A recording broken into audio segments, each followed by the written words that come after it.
Hey, I'm Nicole, your host of the Work, Wealth, and Travel podcast.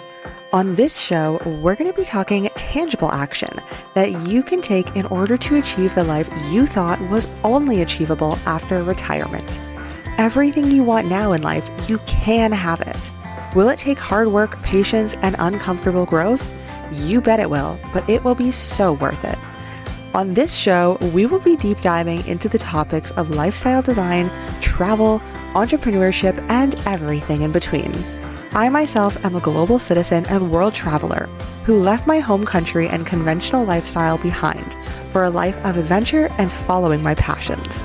And that's exactly what I want for you. It's your time to love your work, build your wealth, and create the lifestyle you've always dreamed of. Let's do this. Welcome back to another episode of the Work, Wealth, and Travel podcast. I'm your host, Nicole, aka Nomad Neeks, and in this episode, I am so excited to sit down with our guest expert, Coach Shandi. Coach Shandi is a digital nomad who has a passion for helping other nomads prioritize their health and wellness.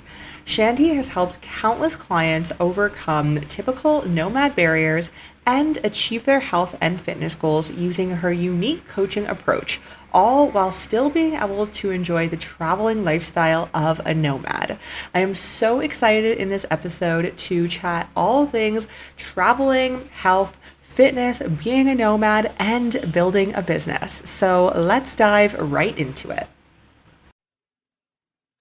Shandi, thank you so much for joining me in today's episode of the Work, Wealth, and Travel podcast. I am so looking forward to our discussion today. But before we dive into it, why don't you start by telling us a little bit about who you are, what you do, and how you got to where you are today? Yeah, sounds good. Thank you so much for having me here. I'm very excited. And I'll try to keep it short. It's kind of a long story, but yeah, we'll try to keep it short. So, I've also from when I was very, very little, I loved traveling. That was, I think, kind of one of those things that I said, it was always in my DNA. But I didn't really act on it until I think my third, fourth year university. And I decided to do a semester abroad. And out of all the places I chose, I was like, the coolest place I think would have been Malaysia. So I decided to pack up all my things, do 6 months in Malaysia, and just see what happened. Because I was just kind of getting bored of the student routine, going to classes, figuring okay, I have to study now. I got to make supper, got to go to the gym, whatever, all those things. And I'm like, okay, I'm so sick of it. Let's just pack up, move to Malaysia, see what happens. So that was kind of the huge change for me. Because first of all, I met my partner there and he's from the Netherlands. So that was a huge thing of whoa, okay, cross-continental, this is crazy, whatever. So then, I just decided okay, after Malaysia, I'm going to finish up school. And I went to school for a Bachelor of Science Kinesiology. So it's the study of the human body. And I was always really interested in fitness, activity, all that kind of stuff. And I was really okay, I want to be a physiotherapist when I'm graduated. I want to go into physiotherapy school and everything. After Malaysia, all of that went out the door. And I'm okay, I don't want that typical 9 to 5 because I don't know, there's just something for some people it's really great and it works really well. But for me, I really knew that okay, this is not something that I want. I don't want to wake up every morning at say 7:30, have to go drive 15, 20 minutes, whatever, into work. Then I have to, go and make lunch, come home, make supper, all of that stuff. And it's just the same day over and over. It's you're living Groundhog Day. And for me, that was never in the books. So I was okay, what do I do with a kines degree? I don't know. That's the big question. So then after I graduated, my partner, he flew to Canada and we decided, okay, let's go to Mexico for a couple months. So we spent about 6 weeks there learning Spanish. And it was really awesome. I was okay, first of all, warm weather. This is perfect. No snowy Canada. And then, I fell in love with it. Then we decided to go to Colombia and I loved Colombia. And I was okay, this is definitely something that I love to do. I love traveling. I love experiencing these new cultures. At the time I applied to work for teaching English online. And I was oh, this is super fun. And I really liked the interaction with people online and everything. So I was okay, my life is perfect. This is great. And then COVID hit. And I was oh crap. So I moved back to Canada in with my parents, with my partner. And we were here for about 6 months. And then, yeah, then his visa ran out. So then we had to decide, okay, what are we going to do? Is he going to go back to the Netherlands? Am I going to just stay in Canada? And then we're like, okay, well, we want to be together, of course. So we decided to both of us go over to the Netherlands. We moved in with his mom for a couple months. And then we're like, okay, well, we don't know how long this lockdown is going to last, right? Of course, everyone was like, what's going on here? We, to begin with, like in Mexico, they were having this carnival and people were dressed up as the virus. Like they were making fun of it. Like, this is funny. So we're like, oh, it's not serious. Yeah. Flash forward a couple months. Of course, it's very serious. So then, yeah, we flew to the Netherlands and we're like, okay, well, we don't know how long this is going to last. It could be 1 month. It could be 6 months. It could be a year, 2 years, whatever. So we're like, okay, let's do something where we can still kind of feed that travel bug a little bit, but still, of course, following those COVID rules, because of course it was very strict and very rightfully so. So we decided, well, we've seen some things on Facebook, Instagram of these van lifers. We're like, let's give it a shot. So we went around all of the Netherlands to try to find a van that we wanted to buy. We found one, like a perfect one. We bought it. And then we're like, oh, what did we just do? Like, we have zero background in like making anything, building anything. So we're like, okay, this is a good challenge. So we decided to, just take everything out of the van. It was like this old builder's van. We took everything out of it, and then we started building this little home on wheels. And it took us about 4 months. And then after it was done, we were like, okay, we love it. We couldn't believe how well it turned out because, like I said, like we have zero background in it. So we're like, okay, of course, the borders were still closed, but our idea was kind of to just go like small town to small town, keeping distance from people still, but still being able to see a little bit new scenery, feeding that travel bug. So we did that for a couple months, and we kind of, went to these small towns in the Netherlands and like tried all the different cultural things, which was also kind of fun for my partner because he's been in the Netherlands, but he hadn't gone to so many of those places. So it was kind of like experiencing your own culture like over again. So that was really fun. And then the borders opened and we're like, yes, this is awesome. So we started traveling all around. Like we went with a van to Germany and Czech and Poland and all these things. But then on the go, we were kind of like moving around place to place, sometimes like day to day. And I was starting to get like, I don't like this anymore. Like, I'm not excited to go traveling. I'm not excited to go into this new town. I've seen so many churches. I want to like rip my face off. Like, it was horrible. And I'm like, why am I feeling like this? Like, I am so lucky to be able to live this life, to have this freedom. I chose this life. Why am I hating it? And then I realized, like, if I'm feeling this way, there's probably so many other people that are feeling this way. So it was just kind of like every day was different. We were going place to place. Every day we had to try to find like good service for our Wi-Fi so we could work from somewhere. And it was just so stressful. And I was like, why don't we just buy a house and get over with this? Because I'm done with traveling. I don't ever want to do this again. And I was like, why am I feeling like this? So I, just kind of took a step back and was like, okay, I need to change something. I was like, I have a background in kinesiology. I've taken some nutrition courses. I've taken some, like, I'm a personal trainer and everything. So I was like, I have the background to do this. So why don't I treat myself like a client? I'm going to try to build these small habits to create this routine that I can get out of this burnout. Like, I want to love traveling again, and I don't want to hate it because, as a nomad, you chose that life to travel, right? You chose that life to have that freedom. But I didn't realize that with freedom sometimes comes chaos, right? So you have all that freedom as a nomad. You can wake up wherever you want to, in whatever corner of the world you want to. But with that also comes the problem of you can do that, right? But then it's like, okay, where am I going to wake up? Where do I find Wi-Fi? In a van, like we have, this might be a little bit TMI, but we have like a little porta potty. And that was also something that we had to deal with. Like, okay, we have to decide where we're going to go to the bathroom even. Like, we have to put that into our schedule. Like, are we going to go to a cafe? Because like we could use the toilet, but then you got to empty it. So we're like, no, we don't want to do that. So it was just kind of like, what is going on? I need to do this for myself. I need to build this routine that then I feel excited about traveling again. You know what I mean?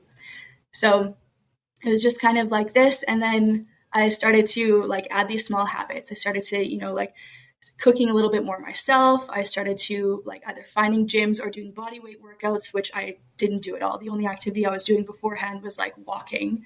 And again, like with my background, I knew what I was supposed to be doing, like being active, doing strength training and everything. But it's one thing knowing it and it's one thing putting it into action. And I could not put it into action with this lifestyle. So it was like, with my background and I can't do that, then like good luck, for people that like don't understand those things. So I was like, okay, well, I'm going to help people then. If I can do this for myself, I can help these, like myself, do this, build this routine. And like I'm still working on my routine. Every time I fly somewhere, my routine gets messed up and everything, but I know how to put it into place. And that was kind of like, okay, if I can do this for myself and I can get that, spunk back and excitement back about traveling, then I can help other nomads do that too. So that was kind of where I got into like coaching for nomads with nutrition and personal training and like building that routine so that you don't find that burnout. So you can travel as long as you want to. Your burnout doesn't dictate how long you travel. So that was kind of how I got into it and where I am now. Yeah. Wow, what an interesting story. Thank you for sharing all of that. I really love hearing Thank about you. your journey and what that has looked like in the behind the scenes of how you felt. And, you're like, why am I feeling these emotions when you're totally right? I have the dream lifestyle that probably so many people would want. And so why am I feeling unfulfilled?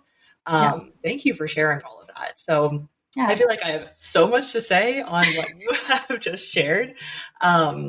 First of all, I'm wondering, how in the heck did you learn to, like, I think you said gut a van and then rebuild everything in the van and travel all over Europe? Like, where does that even come from? And then my second question in that is, what are some of the action items, or what does it look like for you when you land in a new place? And like you said, it's kind of inevitable for your schedule to get a little bit messed up. You're in a different time zone, you're in a different place in the world.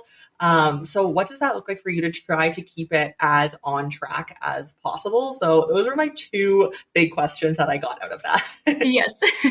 So for the first one with the van, total just like Googling things and YouTube. Those were our biggest things. Like we had no idea about anything. We're like, how do you build a van? Because of course it's a little bit different than like building things in a house because it's all like staying the same, right? In a van, it's all moving around and we're like, what the heck? But literally YouTube saved our lives. We watched so many videos and that honestly saved our lives. So we 100% recommend, if you ever want to build a van, check out some YouTube videos. Like there's some great channels about it. And yeah, it's honestly like step by step of how to build it. So it was perfect. Oh my God, you can literally Google anything. Like it's actually true. I'm so shocked that you built, everything inside your van from YouTube. That's awesome. Yeah. It's honestly, I'm surprised by it too still.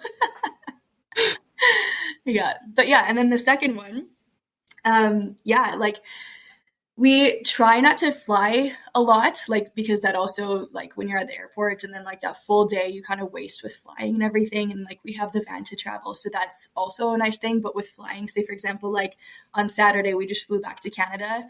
And that entire day, I was just, like, zonked. I was a zombie.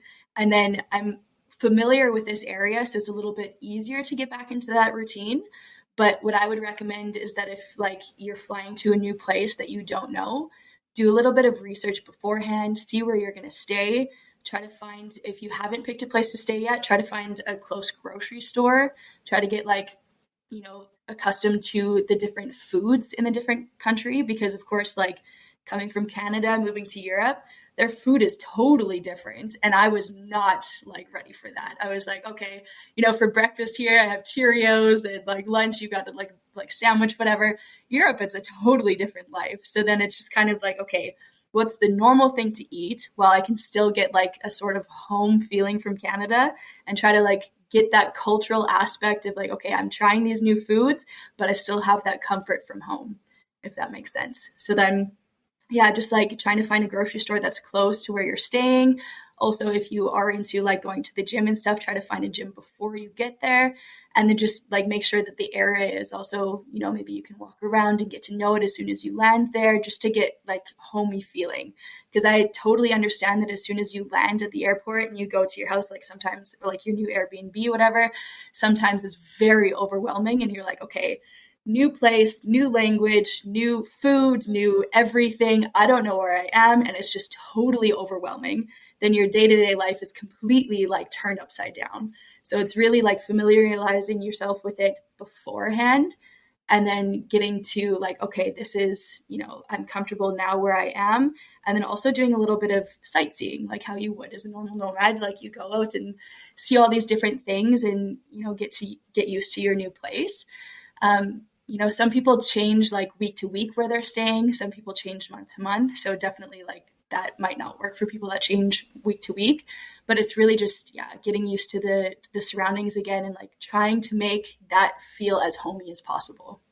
Yeah, I think that's such an important part of it to really feel like you're at home. And you're totally right. It can be so overwhelming when you land somewhere or in your case, maybe drive somewhere, but it's a new country and you're like, I have no idea these roads and I don't know how to get to my Airbnb and I don't know what I'm going to eat. So, how does food come into play with traveling, especially traveling full time? And again, being in a new country, not knowing the food, wanting to eat healthy, maybe your Airbnb or wherever you're staying doesn't have a kitchen. So, what are some of these struggles that you have faced, and what are some ways to mitigate that as a nomad being on the road?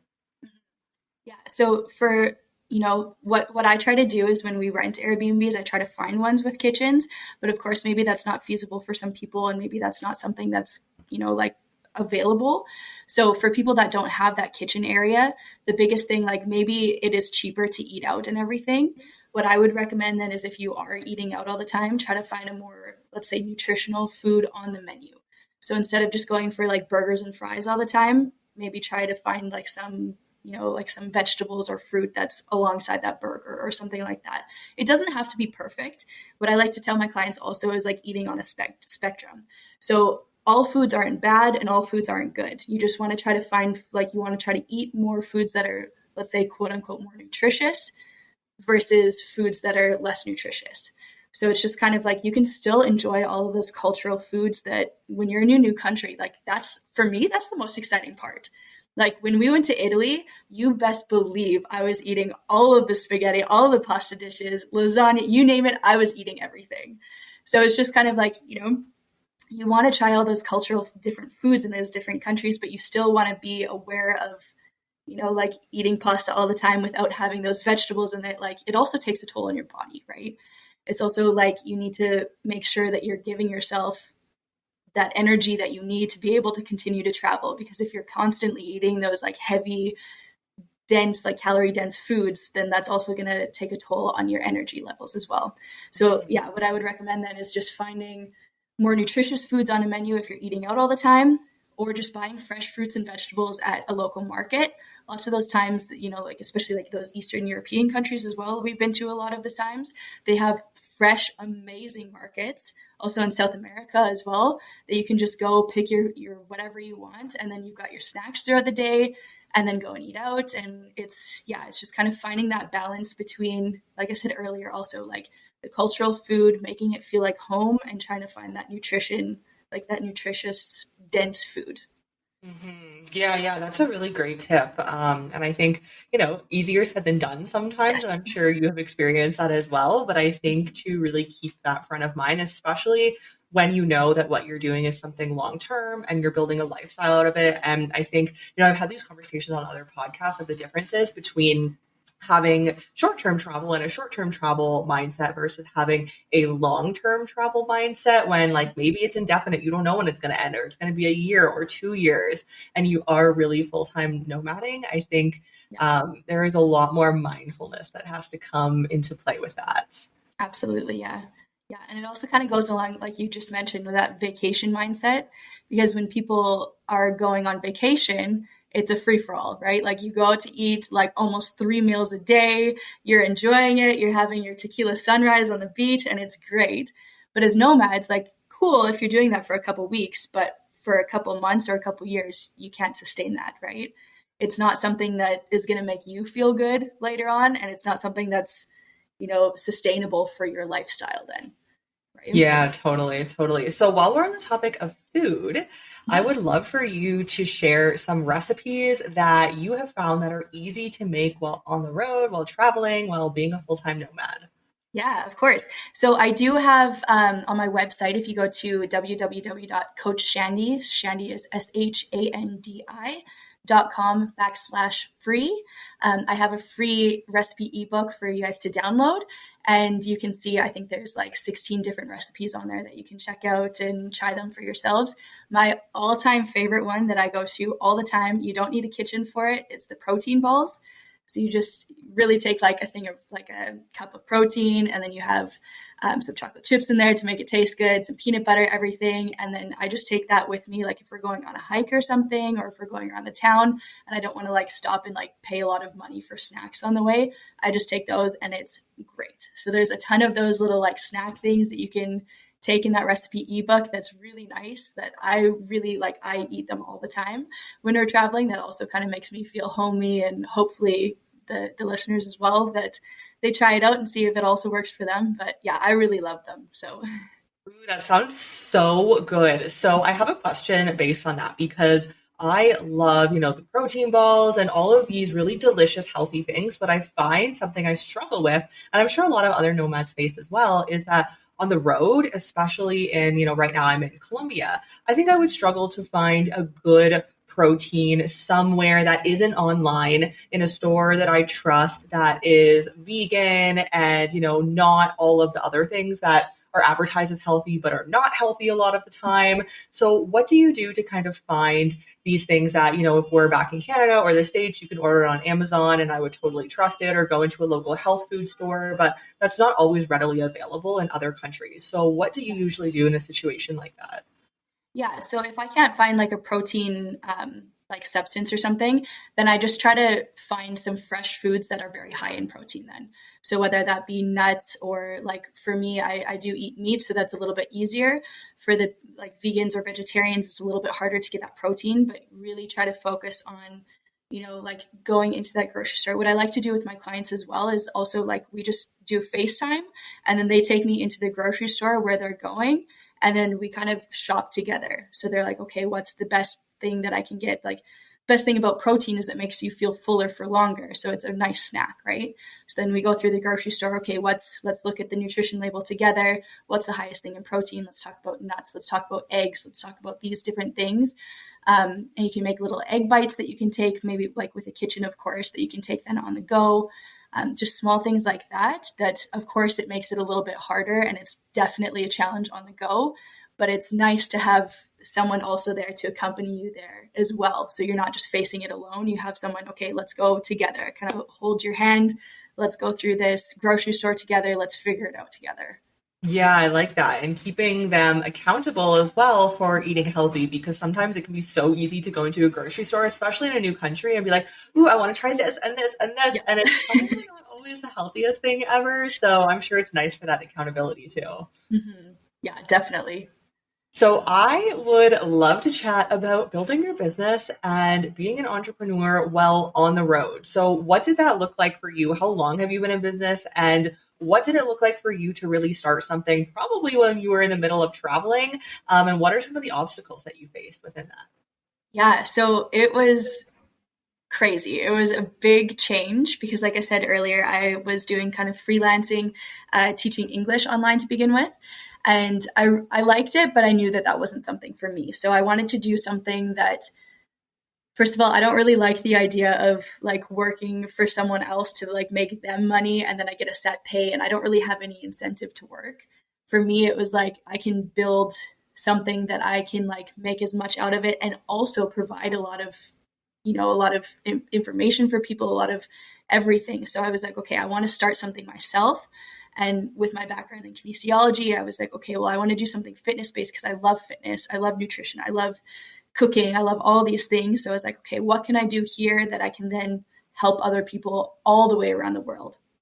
So I started, I think, a year and a half ago, I started my Instagram page, and I think I posted once in like 4 months. And I was like, oh, I don't want people seeing me. I don't want this. Like, I don't want to be in the spotlight. I hated showing my face. And then I felt like, oh, I don't know anything about what I'm talking about. People are going to think that I'm like fake, whatever. And then 6 months flash forward. Then I had another Nomad friend, and she was just like, just go for it. Like, who cares what people think? Just try it out, see what happens. If it flunks, it flunks. She's like, you're definitely passionate about this. You love nutrition. You love these things. And like, maybe you're not the best at it yet, but you have to try in order to get better at it.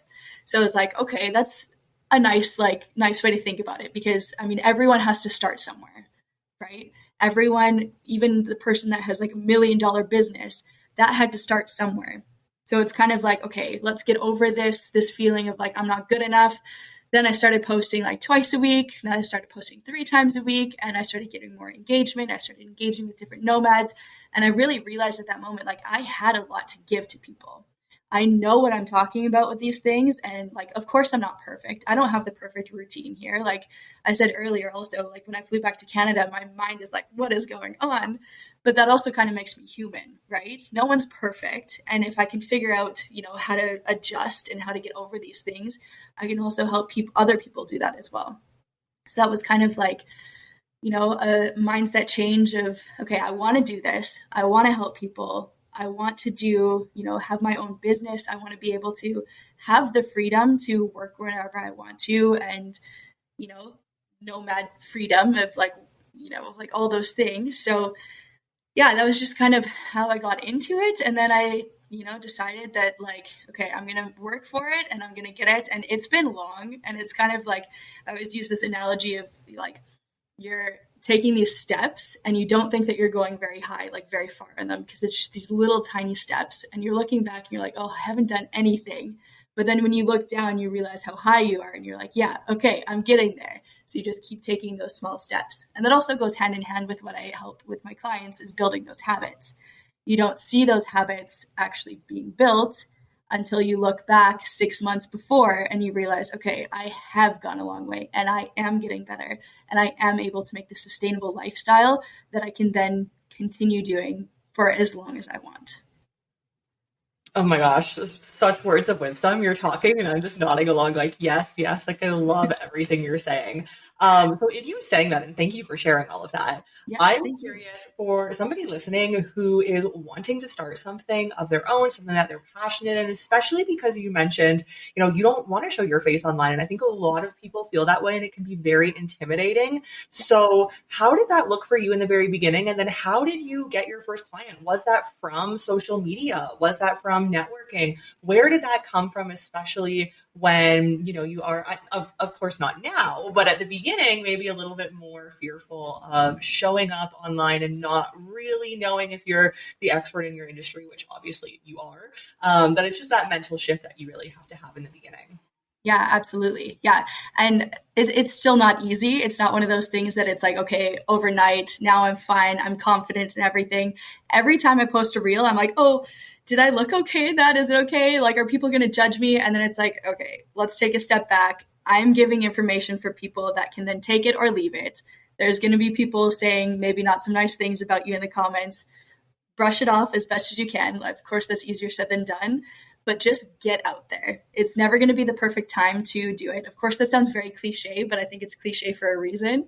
It's never going to be the perfect time to post your first video or post your first Instagram post.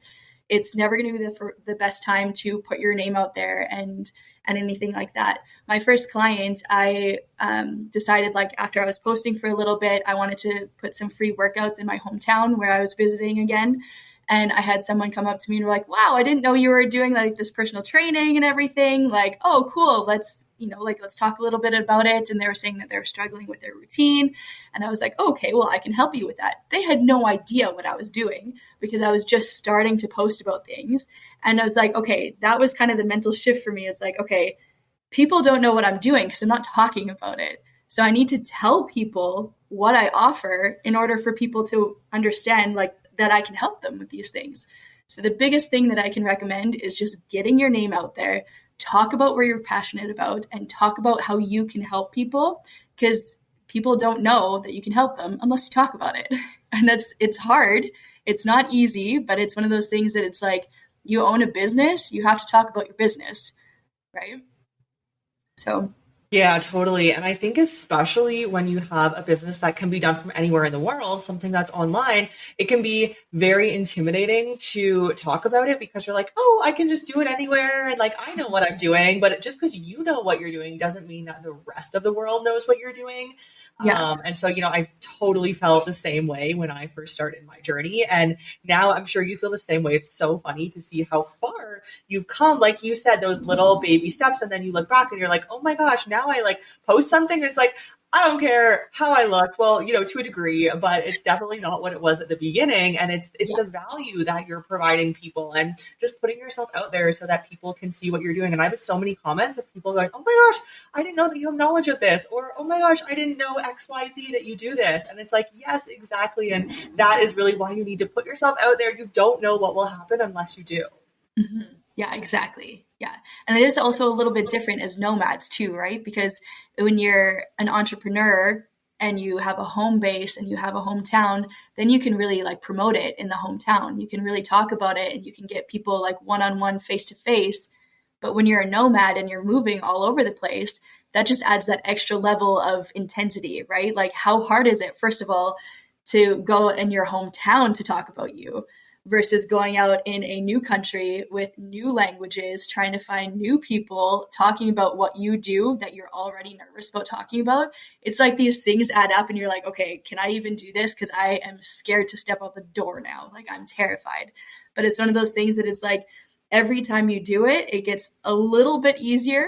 And then it's just kind of like pushing yourself a little bit out of your comfort zone to be like, okay, I can't grow unless I change something that I'm doing right now. I'm going to stay exactly how I am if I don't change anything. So if I want to become better with these things, I have to make these small changes and I have to push myself out of that comfort zone. And as a nomad, of course, like we have that freedom, but it makes it a lot harder, but it also makes it more like, like you feel so much more prouder of yourself when you can accomplish those things because it's like, hey, I did this, like I did it and I did it in this different country and I'm promoting my business all over the world. And it's one of those things you're like, look back, you're like, yeah, it's kind of badass. Totally. Yeah. I love that you say you look back because again, it just comes back to like in the moment, in the small moments that comprise of marketing your business and being all over the world and sharing your business doesn't seem like much. But then you look back and it's like, oh my gosh, I did that from 10 different countries or Yeah. whatever that number is. So my last question for you today, which you may have already answered, but I love everything you've said. So I want as much of your input as possible. What is one thing that you wish you had have known in the beginning of your business that you know now? Oof. One thing, I think the biggest thing is networking. Like you can't do it all by yourself, and you're going to wear yourself out if you try to do it by yourself. So I think the best thing about being a nomad is that there's nomads in every single corner of the world. You can go to any country and there's going to be like a nomad community. And when you go there, it's really like, it's totally different than any other community, I feel like, because nomads usually are more open. They're more like willing to help each other out and everything. So the best thing that I could give advice for is like, go to those nomad meetups, go and meet people and tell them what you're doing, like what your business is, and just kind of be like, hey, if I can help you out, then you help me out, kind of thing. And it really creates that bond of like, then it also feels more like home as well.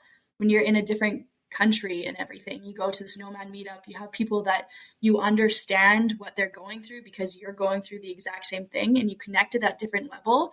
And then who knows, like maybe you find a new client or maybe you find a new business partner or maybe they know someone who knows someone who knows someone that needs your help or something like that. Like it's really all about networking in any business whatsoever, whether you're selling products, whether you're selling services, whether you're doing anything like that. It's all about networking. So like I said earlier, it's hard to get out of that comfort zone of like, okay, I have to talk to people, especially as an introvert. Like, I don't know if you can tell, but I am a huge introvert. I get so nervous. Like my hands were so sweaty before this call. I was like, oh, I can't do this. But it's really just stepping out of that comfort zone, getting through it and being like, hey, like I said earlier, you're a badass. You can do this. Keep it going. Keep talking to people, networking, expanding all throughout the world. And it's perfect. That's how you're going to get places. Amazing. Thank you. Perfect last words. I so appreciate everything you have shared in this episode today. So where can people find you online? Because definitely people are going to want to be checking you out. Yeah, of course. So I have all over the place. I have Instagram, TikTok, YouTube, Facebook, and it's all Coach Shandi, at Coach Shandi. And Shandi is with an I at the end. So perfect. Well, thank you so much for being on this episode. I really appreciate your time. Yeah, thank you so much. I really enjoyed it. If this episode has served you in any way, I would love it if you shared what you've learned or a part of the episode that you loved by tagging me on Instagram at Nomad.